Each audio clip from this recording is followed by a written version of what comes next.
These believes that when more people are given the opportunity to take part, everyone benefits. Hi, I'm Karen Carney and I'm here to speak to two amazing players who've experienced opportunities in the game in very different circumstances. England international Fran Kirby and former Reading player Brooke Chaplin.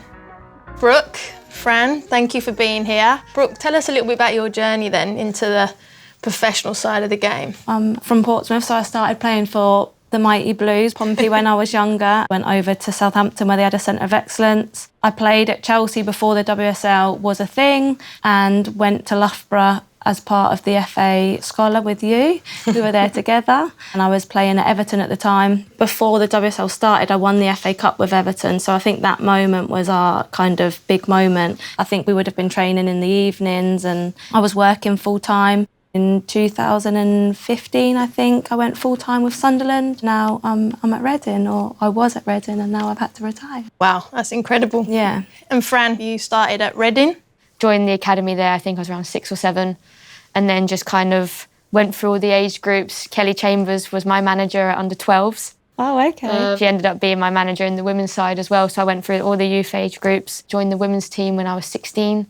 I was training with the boys' academy because no one else was full-time, because my contract was kind of like a playing contract, but also I was working alongside in the community. And then obviously I moved over to Chelsea and everyone was full-time when I joined. Since the WSL started in 2011, you've been in every season. Yeah. Very grateful to have had the opportunity to be a professional footballer and took a lot of pride in having that opportunity. So you both got similarities there, working and training. Brooke, what was your working? I was working for a private investment firm in Liverpool. It was quite full on, and I remember I used to have to go to the gym and do like regional weight sessions through the FA because I think I was still like under 23s then. So either like 6 o'clock in the morning or lunchtime I'd have to go down and lift with the rest of the girls that were playing for England in that area, and then literally finish work, straight to training 3 nights a week, getting in at like 10:30, 11 o'clock and eating dinner at ridiculous times. But did that ever really give you the opportunity to be the best that you could be? No, obviously you can't prepare properly. Your lifestyle has to be very diligent and you make the best of the worst situation there and you try and be as prepared as you can be given the circumstances that you're in. From that first journey to where it is now, what have been the massive changes? The league going completely full-time. I think there's still that barrier between what is considered full-time. Some players who don't earn enough to be able to afford to pay rent. Yeah, okay, you train full-time. Is it actually a full-time wage? The growth of it in terms of media, in terms of the club's investments. Speaking for myself, I'm quite lucky that I'm at a club like Chelsea who heavily invest and, you know, more and more teams are starting to get involved in that. You know, you don't want to get left behind. What are those changes then? The first thing is that we have a changing room.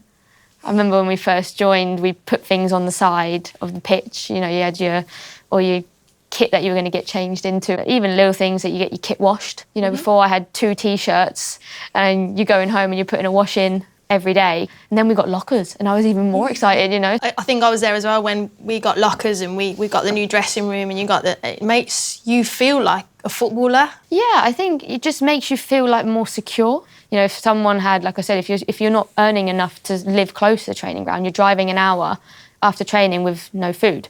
And that's not professional, you know, that's something that now we've learned, that nutrition is really important. The biggest changes are to make it more professional and to grow it and to mirror kind of what the men are doing as well. Do you think, though, when you had to learn all those stuff from working and then training, it made you appreciate more? That's what I think is the positive to come out of the generation of players that have had that experience of the transition. So when you are 16 now and you go straight into this environment, you get everything given to you.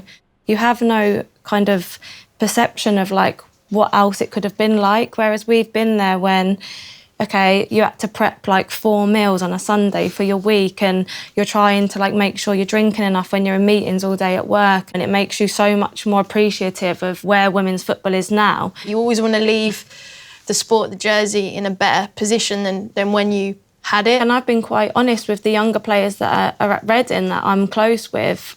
You have been given such an opportunity here to be as professional as you can be. Some people that I've played with have reached the heights of international football without all of these things, because that's effectively what it's done. It's allowed women's football to get better.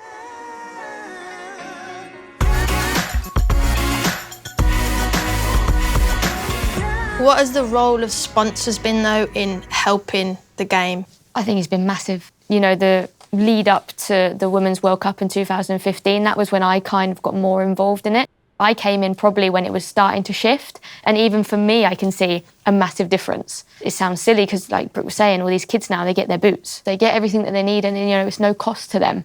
You know, obviously sponsors coming in and investing in the women's team allows for better facilities, for better stadiums to play in, better players to come across and play. And it's about time that the players get rewarded for all of them years that they work. Maybe some of them players have retired now who have done that graft, but there's still some who are, you know, still playing, and they deserve it probably more than anyone to be the best player that they can be because they're given the chance to. For me personally, the game has now gone to like a virtuous one where the sponsors are in, you're full time, you want to watch it, people want to record it, people want to know about it. And now the game is growing and we're in this really positive cycle and spin of it. When you look at live events, for example, they want audiences there, but if young girls can't see that they can be a footballer, how do you generate that interest and passion in them? Young girls should be growing up now and seeing women footballers, women athletes, and knowing that that's a career option for them. We know that you've had some battles with your pericarditis and your fatigue. Who has supported you and made you bounce back? Because every time I see you, you come back, you're smiling, you're bouncing, you're preparing, you're going for your next game. The pericarditis was a very sudden illness. I saw the paramedics, they came in, they did the checks, and they were like, oh, well, you know, you've got Chelsea, so they'll probably be able to get you scans quicker than we probably would. And they just left. But then the next day, Chelsea were like, no, we're not happy. So obviously having that further investigation and being able to go and see these specialists the next day, you know, it makes such a massive difference in terms of your recovery. You know, everyone just wants you to feel better. So I think that takes a lot of pressure off you. When I come back, I can come back smiling, I can come back ready for the games rather than coming back too early. I think it's really important to have that club support, the fan support, and not just your own fans. I think, you know, the women's football community as a whole is a really strong place to be. Like your story, Brooke, is just incredible. Tell us a little bit more about, you know, unfortunately your early retirement, but how you've bounced back from it. I felt very lucky at the time that I went for a scan for a completely separate injury, and in the scan, the area, they found a tumour in a completely different place. So I had to have it removed because a test showed that it was cancerous. And unfortunately, that surgery meant that my knee ligaments weren't right and I had to stop playing. So as sad as that side of it is, I feel like there was a real bonus for me that I found the tumour in the first place and I was able to obviously have treatment very quickly. We're talking about the professionalism of women's football and the care that I received and the support. I think every single club sent me something to say they were thinking of me and stuff. I think it goes to show, again, how far women's football has come, and I've got a lot of fond memories from my career as a footballer.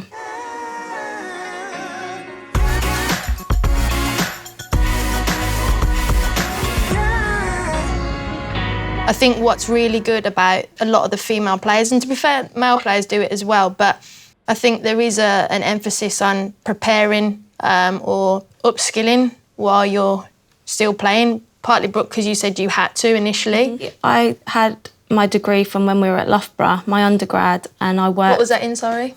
Sports science. And then I didn't use that, obviously. I went into finance. Like such a typical women's footballer. I did sports science, but it's fine, I'll just leave that. And then I decided when I turned 30, I need to start thinking about what's next. So I signed on to do a master's in London in the business of football. I think it's nice to go, if football was to end tomorrow for whatever reason, I kind of have already started this next journey. For so long, in my career, I've just been labelled as Fran Kirby football, and that's not always how I want to be perceived. So I started an MBA, and I think for me that was a really good switch off, and obviously a way to think, okay, I need to think about after football. You know, we don't earn enough to go, all right, I've got a nice pension now, I'm going to go buy a yacht in Monaco and I'm going to, you know, have a great time. Whereas actually I'm going home and going, you're on a lecture, you're learning about something new, you're learning about how businesses grow, how to build your own business. And, you know, for me, that's something that I'm quite excited to do when I stop playing football, is learning how to do different things in different roles, a bit similar to Brooke now going into general management. So you've just done an exclusive. Tell us about your new exciting dream job. Yeah, obviously when I was coming out of football and I knew that was happening, GM would have been a role that I would have looked at and maybe thought in 2 or 3 transitions I would have liked to get to. Almost happened perfect timing with Reading, that our old GM had left and the club knew that I'd been studying, and I also work 1 day a week consulting for another company, so I've been doing a little bit in preparation, hopefully making changes for future women footballers that are coming through and making their experiences better than before, and I think we can always keep improving. And Fran, general manager, or completely something different for you? I mean, I think I would like to do something that makes a difference in women's football. You go into them roles and you know what you would have maybe liked to have changed. For us to be able to impact that and share our thoughts and our feelings towards it, I think is only going to make the women's game grow. So success would obviously be winning the UEFA Women's Euros.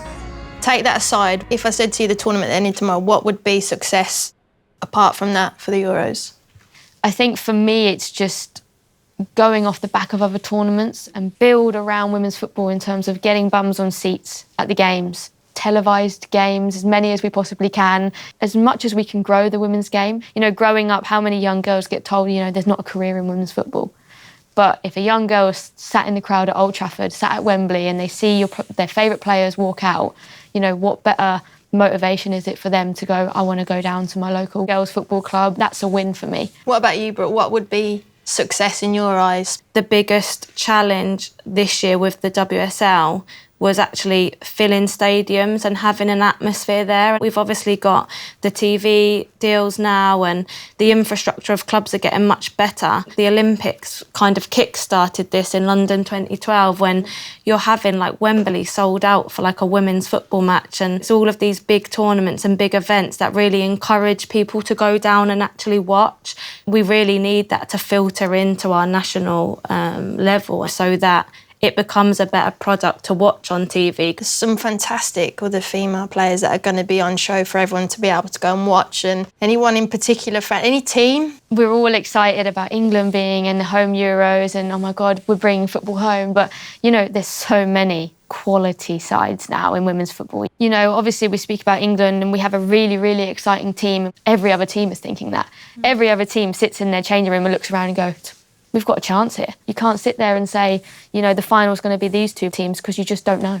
How are you feeling? I mean, it's hard not to get excited when it's at home and, you know, you're playing in amazing stadiums. The growth from the 2015 World Cup, when it was in Canada, and seeing the crowds come in after that, I think was incredible. So having this at home, I think it's going to take it to another level, and I hope that, you know, women's football is ready for what's going to come and the level that's going to come after it. I just think that women's football is probably the best it's ever been. I think it's really hit Champions League finals. You watch them and they're just incredible, and I'm just really excited to see the level that is going to get reached. The thing I'm looking forward to is when, you know, England specifically walk out at the opening game. The last World Cup in 2019 in the semi-final, I looked round and before I was about to retire, and I was like, it was sold out, it was packed. It felt like it was right. We'd done our job to get it to this point. I think as well, just for young girls, like I remember being 10, 11 when you're like love of football, when you're really young, and we never got to experience them moments. For women's sport, I wouldn't have been able to go to a stadium with England's national women's team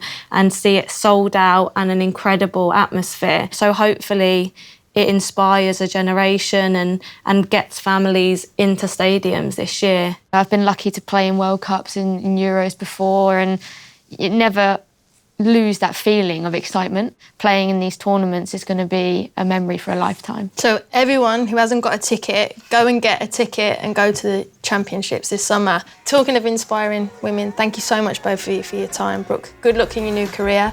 You'll smash it. And Fran, all the best for this summer. Thank you very much.